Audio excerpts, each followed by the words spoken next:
You start out wanting to change the world. You make the flyers yourself. You stand in the rain, handing them out. You cry in the car the night you win. And then the machine gets hold of you.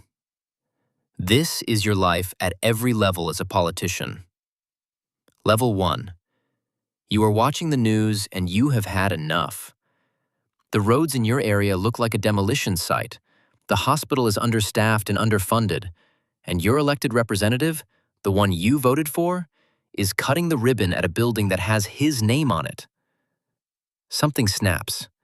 You say it out loud for the first time. I could do better than these people. Your friends laugh.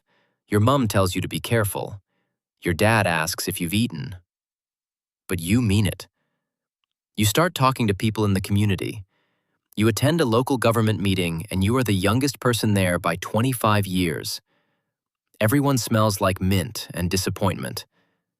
But you speak, and people listen. This is the last time in this video that you will be fully, genuinely, 100% yourself. Cherish it. Level 2. You decide to run. Local office, town council, ward representative. Something small enough that you can actually win, but meaningful enough that it matters.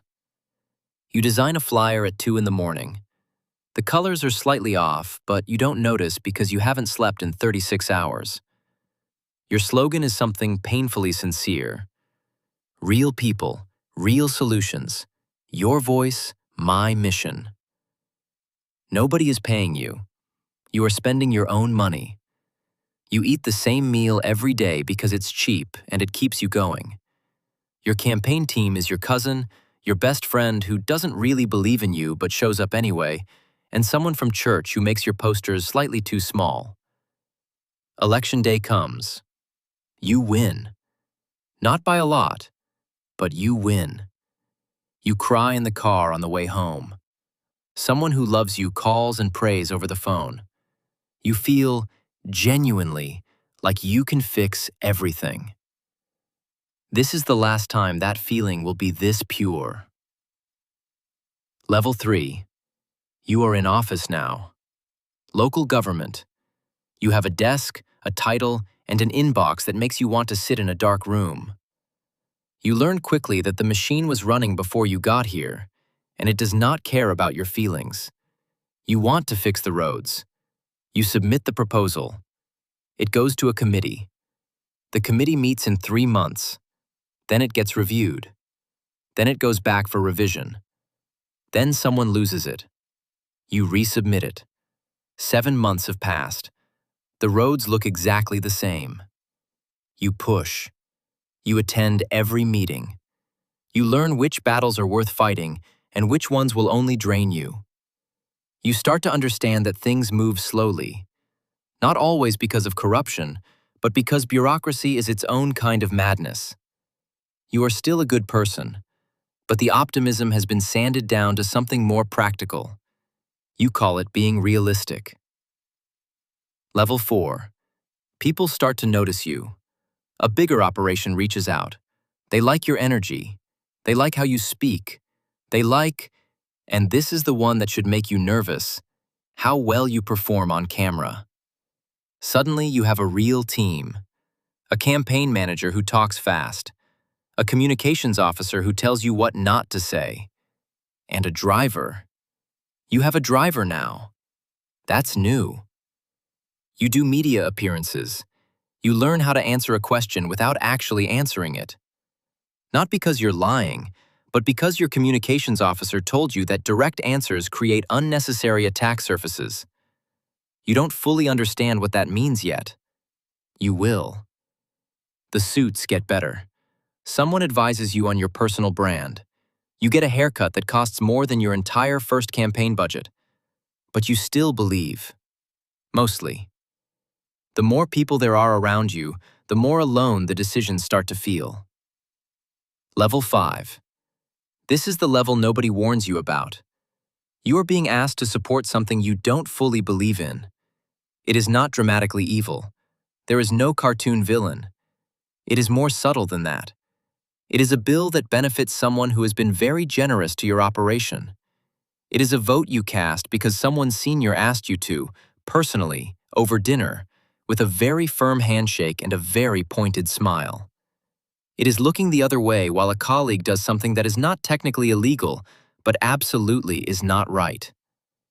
And here is the trap it springs on every politician at level 5. They will tell you that this one compromise protects your ability to do 10 good things later. They will say it with complete sincerity. Some of them even believe it. You tell yourself, this is how the game is played, and I need to stay in the game to change it. You vote the way you were told. You go home. You sleep fine. That should worry you more than it does. Level 6. You have arrived. Real power now. The kind that makes people return your calls within the hour.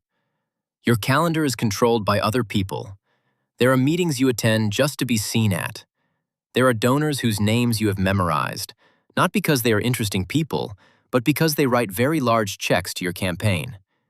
You still help people. You still push for things that matter. Last month, you secured real funding for something a community genuinely needed. That was real. That mattered. But you have started doing something without noticing. You have started calculating every decision. Not, is this right, but what does this cost me? What does this gain me? Who does this upset? Who does this reward? Politics, you have discovered, is less about ideology and more about arithmetic. Your family is getting used to your absence in a way that should devastate you, but mostly just makes you feel tired. You are a good politician. You are becoming a complicated person. Level 7. You do not ask for things directly anymore. That is not how it works at this level. You have people. People who call people. People who know which levers to pull, which doors to open, which names to drop, and which files to make quietly disappear. Corruption at level 7 does not look like what you see in movies. There is no briefcase open to reveal cash. It is all adjacency. A contract that goes to a company a friend owns. A regulatory approval that moves faster because the right person got a call. A prosecution that somehow stalls without anyone saying a single dirty word. You tell yourself you are not corrupt. You are just effective. And to be fair, you still do real things. You still pass real legislation. You have genuinely improved some lives. But you have also protected some very bad people. And those people have protected you. You are now in a mutual arrangement with power. And power collects. Level 8. You are now one of them. You understand this the moment you walk into a room and the room changes.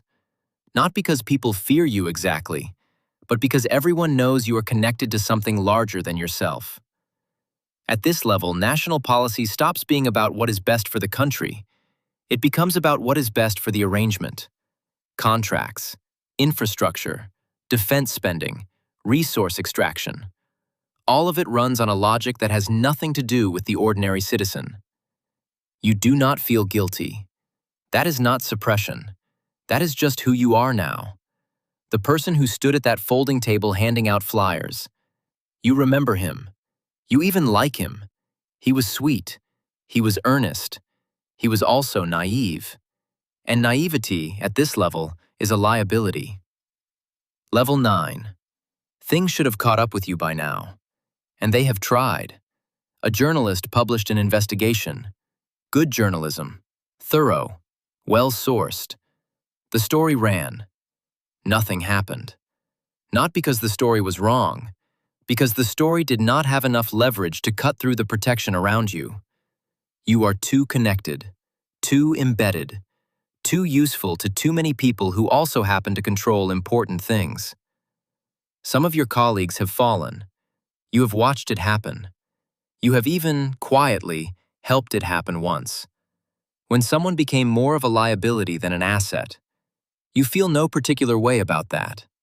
Feelings at level 9 are something you manage rather than something you have. Level 10. You are giving your retirement speech. The crowd is applauding. There are tributes. Colleagues call you a statesman. They say you served with distinction. They say the country is better for your time in it. And some of that, genuinely, is true. You built some things. You improved some lives. There are buildings with your name on them, programs you championed, real outcomes from real work. But the community where you started still has the same broken roads. The hospital you promised to fix is still the same hospital. The corruption you once watched on television as a young person and said, "I could do better than this," it is bigger than when you found it. You step off the podium to a standing ovation. You shake hands. You smile. You take photographs. Then you get in the car. And in the back of the car, for just a moment, one brief, unguarded moment, you stare out the window at the city you governed. And something flickers. Not guilt exactly, more like recognition. You became what you hated. And you did it so gradually that by the time you arrived, it felt like home. Every politician starts at level 1. Not all of them make it to level 10, but the system is designed to take whoever steps inside it and reshape them. Some resist, most adapt. The question is not whether they change. The question is, the next time you vote, do you ask what level they are already at? Drop your level in the comments. And if you want to see your industry next, tell me below. Subscribe, because we are just getting started.